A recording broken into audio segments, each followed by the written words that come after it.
एक समय था जब इस डीसी पावर सप्लाई का यूज होता था सेट ऑन करने के लिए, सिर्फ काय के लिए, सेट ऑन। जैसे बैटरी जब डाउन हो जाती थी ना तो टेक्नीशियन सेट ऑन, पहले 2 एम्पेयर की आती थी अगर आपको याद हो तो, कांटे वाली, तो उसका यूज़ हम सेट ऑन और या ऑफ, जैसे बैटरी डाउन हो गई तो लगा के और इस पर डीसी करंट निकलता है तो अपन सेट ऑन करके देखते थे कि बैटरी का फॉल्ट है कि नहीं। लेकिन अब ऐसा नहीं है।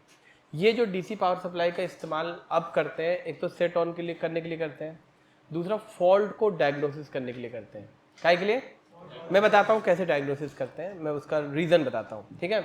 और तीसरा हम इसका इस्तेमाल करते हैं कि किसी भी फ़ोन के अंदर सॉर्टिंग निकालने के लिए। काय के लिए? तो उसके बारे में भी हम अभी स्टडी करेंगे। क्लियर है? तो अभी आप देखो, ये डीसी पावर सप्लाई हो सकता है आपको पता भी हो, लेकिन मैं एक बार अच्छे से समझा देता हूँ डीसी पावर सप्लाई का इस्तेमाल, ठीक है। आप बेसिकली किसी भी कंपनी का ले सकते हो, ऐसा कोई जरूरी नहीं है, बस कॉपी से बच लेना। कॉपी समझ रहे हो, बहुत कॉपी आती है इसकी, ठीक है। ये डीसी पावर सप्लाई अगर आप ध्यान से यहाँ पे पढ़ोगे तो 30 वोल्ट और 5 एम्पियर की डीसी पावर सप्लाई है।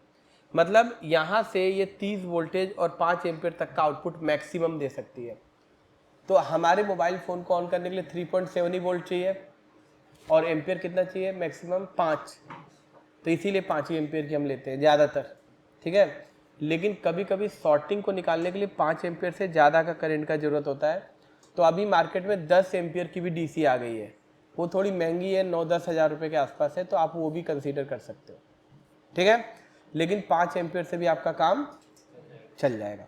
तो यहाँ देखो डीसी में यहाँ पे एक तार लगती है, ये देखो लाल वाली प्लस है, माइनस वाली नेगेटिव, ये ब्लैक वाली। और अगर आपके घर में अर्थिंग है तो यहाँ पे एक तार आती है, आप उसको अर्थिंग से क्या कर सकते हो? जोड़ सकते हो। क्लियर? अब यहाँ से आपकी मशीन ऑन या ऑफ होती है, ठीक है। ये ऑफ हो गई और ये ऑन हो गई, ठीक है। आप अगर यहाँ पे देखेंगे तो V यानी वोल्टेज और A यानी एम्पियर, यहाँ पे वोल्टेज प्रदर्शित करता है और यहाँ पे एम्पियर। क्लियर है? ये जो पूरा पैनल है ये एडजस्टमेंट का है, मतलब इस पूरी बटन से आप वोल्टेज और एम्पियर को कम ज़्यादा कर सकते हो। एग्जाम्पल, ये देखो वोल्टेज और करंट का एक बटन है, इसको मैं क्लिक करूँगा तो कोई भी अक्षर ब्लिंक होने लगेगा। मतलब ये हुआ कि इसको मैं एक बार दबाऊंगा तो इसमें कोई बदलाव मैं कर सकता हूँ। जैसे देखो ऐसे करके घुमा के बदलाव कर सकता हूँ, देख रहे हो वोल्टेज। तो अगर मेरे मोबाइल को ऑन करना है तो मुझे कितना वोल्ट चाहिए? मिनिमम 3.7 और मैक्सिमम 4.2, ठीक है। और ये जो बटन है इससे मैं इसको इधर उधर ले जाके बदलाव कर सकता हूँ। एक बार और दबाऊंगा तो ये एम्पियर पे आ जाएगा। मैं भी किसी भी फ़ोन को 3 एम्पियर पे, 5 एम्पियर पे ऑन ऑफ कर सकता हूँ। जैसे नोकिया का कोई फ़ोन आया, वो 1 एम्पियर पे भी ऑन हो जाता है, छोटी बैटरी वाला, तो उसको 5 एम्पियर की ज़रूरत नहीं है। बाकी हमारे एंड्रॉयड जो फ़ोन आते हैं, आप उसको 3 एम्पियर पे या 5 एम्पियर पे ऑन ऑफ कर सकते हो। तो मैंने 5 एम्पियर पे रखा हुआ है, ठीक है। तो ये पूरा पैनल काय का हो गया? एडजस्ट करने का। क्लियर है? अब आते हैं इधर बटन्स को, ठीक है। तो देखिए यहाँ पे लिखा है M1, M2, M3 और M4। M1, M3, M3, M4 ये चैनल्स हैं। जैसे एग्जांपल, आपकी दुकान में नोकिया का फ़ोन आता है तो नोकिया के फ़ोन को ऑन होने के लिए 3.7 वोल्ट चाहिए और बैटरी उसकी आधा एम्पियर की बैटरी होती है, तो उसको मात्र 1 एम्पियर का करंट चाहिए ऑन होने के लिए, उसको 5 एम्पियर की ज़रूरत। तो अपन यहाँ पे M1 पे जाएंगे, गया, देखो एक बार ऐसे दबाओगे तो बीप आती है, दबाया, और यहाँ पे जाके इसको सेट करेंगे 3.7 वोल्ट मिनिमम और एम्पियर कर लेंगे 1, क्योंकि हमको क्या ऑन करना है? नोकिया। तो जो मेरा M1 पैनल है इस पर मैंने इतना वोल्ट सेट कर दिया। मतलब क्या है कि नोकिया का फ़ोन आएगा ना तो मुझे बार बार सेटिंग करने की ज़रूरत नहीं है, बस मैं M1 दबाऊंगा और ये सेट हो गया। अब मेरे पास एंड्रॉयड फ़ोन आता है, कौन सा? तो मैं M1 M2 पे सेट करूँगा, फिर से यहाँ पे जाऊँगा और यहाँ सेट करूँगा 3.7 और एम्पियर कितने चाहिए? 5, तो इसको 5। तो अगर नोकिया आता है तो M1 दबाते ही वोल्टेज फिक्स हो गया, देखे। M2 दबाऊंगा तो ये काय के लिए हो गया? एंड्रॉयड के लिए। तो इस तरीके से हम अलग अलग वोल्टेज और एम्पियर चैनल्स पे क्या कर सकते हैं? सेट। तो बार बार आपको यहाँ से एडजस्ट करना नहीं पड़ेगा। इतना समझ में आएगा नहीं आया? क्लियर है? तो इसको बोलते हैं चैनल। क्या बोलते हैं? ठीक है, तो अभी मेरे को किस पे काम करना है, नोकिया पे, तो बस ऐसे दबा दूंगा, देखो नोकिया का वोल्टेज सेट है 3.7 एम्पियर। एंड्रॉयड आया, तीसरा चौथा भी आप सेट कर लो अपने हिसाब से, ठीक है। अब यहाँ पे देखो, यहाँ पे एक बटन दिया हुआ क्या का, लॉक का। मान लो मैंने तीसरे नंबर चैनल पे 18 वोल्ट पे मशीन को सेट कर रखा है, कितने पे और कितने एम्पियर पे, 3। देखते जाना ध्यान से, ठीक है। अब क्या है कि मेरे घर में छोटा बच्चा है, मेरे यहाँ आया 1 एम्पियर और 3 वोल्ट पे सेट है, नोकिया का ऑन करना है। अब बच्चा दौड़ते आया और इसको दबा दिया, तो कितने वोल्ट हो गए, और मैंने किसी नोकिया के फ़ोन में जोड़ दिया तो उड़ जाएगा, क्योंकि वोल्टेज बहुत हाई है ना। तो इसीलिए कंपनी ने प्रोटेक्शन के लिए यहाँ पे एक लॉक बटन दिया है। लॉक बटन का मतलब, जैसे मशीन ये मान लीजिए चालू है, अगर मैं इस लॉक बटन को लॉन्ग प्रेस करता हूँ तो बीप की आवाज़ आई। अब ये कोई भी बटन काम नहीं करेगी, लेकिन मशीन काम करेगी। देख रहे हो, कोई बटन काम, क्यों, क्योंकि मशीन क्या हो गई, लॉक। फिर से लॉन्ग प्रेस करूँगा, अनलॉक हो गई, अब ये काम करना शुरू कर। देखो लॉक किया, कोई नहीं काम करे, ठीक है, क्लियर है। अब आगे देखिए, यहाँ पे क्या लिखा है, OCP OVP। OCP का मतलब होता है ओवर करंट प्रोटेक्शन, OVP का मतलब होता है ओवर वोल्टेज प्रोटेक्शन। इसका मतलब ये हुआ कि जब मैं इस बटन को क्लिक करूंगा तो देखो ऊपर एक लाल लाइट जल जाएगी, जल गई। OVP पे क्लिक करूंगा तब भी लाइट जल गई। तो बस आपको इतना ध्यान रखना है, ये प्रोटेक्शन बटन है। जब सॉर्टिंग निकालना सिखाऊंगा, क्या निकालना, तो ये दोनों बटन बंद होनी चाहिए, नहीं तो आपकी मशीन ट्रिप मार देगी। तो सॉर्टिंग निकालते समय दोनों क्या रहेगा, बंद। लास्ट वाली बटन है ऑन ऑफ। ऑन ऑफ का मतलब ये हुआ कि अभी मेरी मशीन सेट है 3.7 वोल्ट 5 एम्पियर है, लेकिन अगर मैं यहाँ पे वोल्टेज चेक करने जाऊंगा तो वोल्टेज नहीं मिलेगी। यहाँ पे वोल्टेज मिलेगी क्या, नहीं, क्योंकि मशीन भले चालू है लेकिन आउटपुट तभी निकलेगा जब मैं ऑन ऑफ को बटन दबाऊंगा। तो जब मैं ऑन ऑफ का बटन दबाता हूँ तो यहाँ पे जो 5 एम्पियर है ये 0 हो जाएंगे, तब जाके मैं मानूंगा कि मशीन क्या है, ऑन हुई है। मतलब यहाँ से आउटपुट दे रही है। अभी आउटपुट दे रही है क्या, नहीं। तो देखो जैसे ही मैं ऑन ऑफ को दबाऊंगा ना, तो देखो 0 हो गए, अब ये मशीन यहाँ पे आउटपुट दे रही है, ठीक है। तो जब भी आपको मशीन को ऑन ऑफ करना हो तो आप यहाँ से करोगे। तो जब एम्पियर शो करेगा तो मशीन क्या है, बंद है, यहाँ से आउटपुट निकल रहा है क्या, और जैसे ही ये एम्पियर बंद हुआ तो यहाँ से आउटपुट निकलना शुरू होगा। इतना बताओ समझ में आएगा, आएगा नहीं, ठीक है। अब यहाँ पे कहानी ये बनती है कि ये एडजस्ट पैनल था और ये वाला पैनल था। क्या इसमें किसी को कोई दिक्कत है, कोई भी नया स्टूडेंट जो नहीं जानता हो, हाँ तुमको समझ में आया पक्का।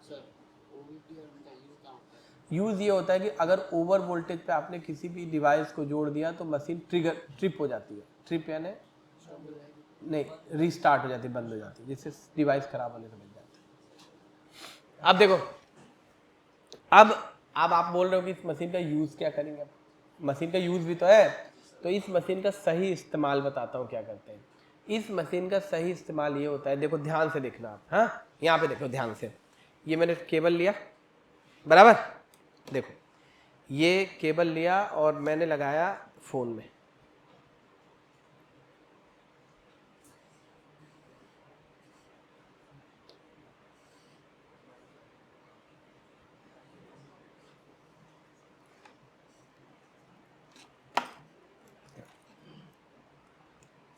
लगाया, सबको दिख रहा है, देखो ये फोन में लगाया, लगाया ना।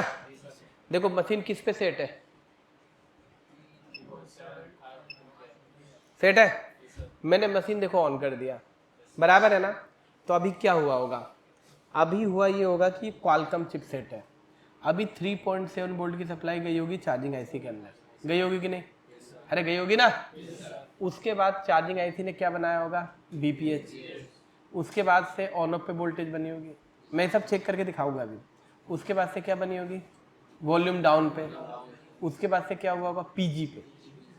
अभी रेडी है कि नहीं पीजी तक। तो अभी क्या पावर आईसी ऑन हुई है, बोलो बोलो, अभी नहीं हुई ना, क्योंकि अभी मैंने ऑन ऑफ को, अभी सिर्फ प्राइमरी आईसी ऑन है, प्राइमरी लाइन। कौन सी लाइन, अब ध्यान से सुनना। अब अगर मैं जैसे इसके ऑन ऑफ स्विच को ट्रिगर करूंगा, क्या करूंगा, ऑन ऑफ स्विच को क्या किया, ट्रिगर किया, बराबर है। तो मैं जैसे किसी भी फोन मतलब फोन के ऑन ऑफ को ट्रिगर करता हूँ तो आप सबको पता है कि पावर आईसी ट्रिगर होगी, अरे होगी कि नहीं होगी। तो जब पावर आईसी ट्रिगर होगी तो सबसे पहले बक वोल्टेजेस बनेंगे, अभी पढ़ा है कि नहीं पढ़ा है, पहली बक, दूसरी बक, तीसरी बक, चौथी बक, पांचवी बक बनेगी कि नहीं। फिर उसके बाद से कौन सा सेक्शन ऑन होगा, एलडीओ, फिर कौन सा सेक्शन होगा, हाउसकीपिंग, फिर सीपीयू और पावर का कम्युनिकेशन बनेगा, फिर आखिरी में क्या बनेगा, पावर ऑन रीसेट, और फिर क्या बनेगा, पीएस होल्ड। जैसे पीएस होल्ड बनेगा तो आपका सीपीयू प्रोसेसर क्या हो जाएगा, ऑन। फिर प्रोसेसर किससे कम्युनिकेट करेगा, ईएमएमसी से, तब जाके एमआई का क्या आएगा, लोगो आएगा कि नहीं आएगा। अब मेरे को एक बात बताना कि कोई भी ट्रैक्टर है मान लो, तो एक खाली जो ट्रैक्टर होता है कितना धुआं देता है, कम, लेकिन जब लोड बढ़ता है तो धुआं फेंकता है कि नहीं फेंकता है। जब इंजन पे लोड पड़ेगा तो फ्यूल की इफिशियंसी क्या होगी, बढ़ेगी। उसी तरीके से जब मैं ऑन ऑफ स्विच को दबाऊंगा, क्या दबाऊंगा, तो अगर मेरी पावर आईसी नॉर्मल है, क्या है, तो वो 0.010 से लेके 100 मिली एम्पियर से स्टार्टअप होगा उसका। जब मैं ऑन ऑफ को दबाऊंगा तो कहां से स्टार्टअप होगा, 0.010 से 0.100 के बीच में, जैसे 0.50, 0.60, 0.70, पहला ट्रिगर समझते हो, ऑन ऑफ। लेकिन अगर कोई भी फोन में शॉर्ट सर्किट रहा, क्या रहा, तो उस सिचुएशन में मैं जैसे ही ऑन ऑफ दबाऊंगा ना तो लगातार 200-300 से स्टार्ट होगा, तो मैं तुरंत पकड़ लूंगा कहीं ना कहीं फोन में क्या है। तो बताओ अगर ये डिजिट वाली मशीन नहीं होती तो मुझे कैसे पता चलता क्या। तो इस डीसी मशीन ने मुझे क्या बताया कि अगर मेरे फोन में पावर आईसी ऑन हो रही है तो वो नॉर्मल है या एबनॉर्मल है, बताया कि नहीं बताया। अब सुनना ध्यान से, मैंने अभी आप लोग को सिखाया कि ऑन ऑफ दबाने के बाद पहले बक वोल्टेज बनेगी। तो जैसे मान लो 10 कॉइल लगी है, कितनी कॉइल लगी है, तो पहली बक बनेगी, फिर दूसरी बक बनेगी, तीसरी, चौथी, पांचवी, छठी, बनेगी कि नहीं। तो जैसे जैसे बक बनती जाएगी तो यहां पे करंट का कंजप्शन बढ़ते जाएगा, क्या, यहां पे करंट का कंजप्शन क्या होगा। फिर कौन सा सर्किट ऑन होगा, एलडीओ, तो फिर करंट का कंजप्शन बढ़ता जाएगा, बढ़ेगा कि नहीं बढ़ेगा। फिर हाउसकीपिंग ऑन होगा तो फिर और करंट का कंजप्शन बढ़ता जाएगा। फिर सीपीयू ऑन होगा तो और करंट का कंजप्शन बढ़ता जाएगा, और जब सेट फुल ऑन हो जाएगा तो फिर पूरा करंट का कंजप्शन हाई होगा कि नहीं होगा, होगा ना। तो बस देखना, थोड़ा वहां पे कांटा देखना, मैं ऑन ऑफ को दबा रहा हूं, ठीक है, ये फोन है, मैं ऑन ऑफ को दबा रहा हूं। देखो पहला स्टार्टिंग पॉइंट देखना सभी, हाँ, ये 31, 185, 100, ये ऑन हो गया फोन। देखो जैसे जैसे मेरा सर्किट ऑन होते चला जाएगा वैसे ही एम्पियर कंजप्शन देखो 1 एम्पियर हो गया कि नहीं हो गया। तो इससे जैसे 1 एम्पियर तक मेरा करंट कंजप्शन होता है तो मैं समझ जाता हूँ मेरा फोन क्या कर गया, बूट कर गया। क्या कर गया, बूट कर गया। देखो 1200, 1.2 जा रहा है। तो अभी मैं इसका ना पूरा स्टडी बताऊंगा आपको कि कितना अब जैसे मान लो मैंने किसी फोन को ऑन किया, 100 लिया और फिर बैक मार दिया, 0 हो गया, इसका मतलब कहीं ना कहीं ऑन ऑफ को ट्रिगर करने के बाद कुछ बग बनी होगी और कोई ना कोई फॉल्ट मिला होगा, पावर आईसी क्या होगी, बंद हो गई, इसीलिए एम्पियर खाना वहां पे क्या कर दिया, बंद कर दिया, है ना। तो इससे मैं आपको सिखाऊंगा कि कैसे पता करेंगे कि कितना एम्पियर कंजप्शन होने के बाद कहां पे फॉल्ट है, बग सेक्शन में फॉल्ट है, एलडीओ सेक्शन में फॉल्ट है, हाउसकीपिंग में फॉल्ट है, या सीपीयू का फॉल्ट है, या एमएमसी का फॉल्ट है। इसी से पकड़ेंगे हम, एम्पियर कंजप्शन से। किससे, हाँ, एम्पियर कंजप्शन कब होना चाहिए, जब पावर आईसी क्या हो, ट्रिगर हो। जब लोड जैसे जैसे बढ़ता जाएगा तो एम्पियर कंजप्शन भी क्या हो जाएगा। तो वो एम्पियर कंजप्शन देख के हम बता देते हैं, एक आइडिया लगाते हैं, क्या लगाते हैं, आइडिया। समझ में आया। इसके अलावा अगर किसी फोन में अगर मैंने डीसी पावर सप्लाई लगाई, देखो लगा रखी है, अभी लगा रखी है, और यहां पे बिना ऑन ऑफ को दबाए, क्या, अभी मैंने ऑन ऑफ देखो नहीं दबाया ना, अगर यहां पे कंजप्शन लेने लगे तो समझ लेना फोन में शॉर्ट सर्किट है। क्या है, शॉर्ट सर्किट है। समझ आया। तो फाइनली हमने समझा कि ये मशीन बहुत जरूरी है। मतलब इस मशीन का क्या क्या यूज है, सबसे पहले सेट को ऑन करने के लिए, दूसरा सॉर्टिंग पता करने के लिए, तीसरा, फोन के अंदर क्या एबनॉर्मलिटी है उसको डिटेक्शन कहाँ से होगा, यहाँ से। यही सीखना है अपन को।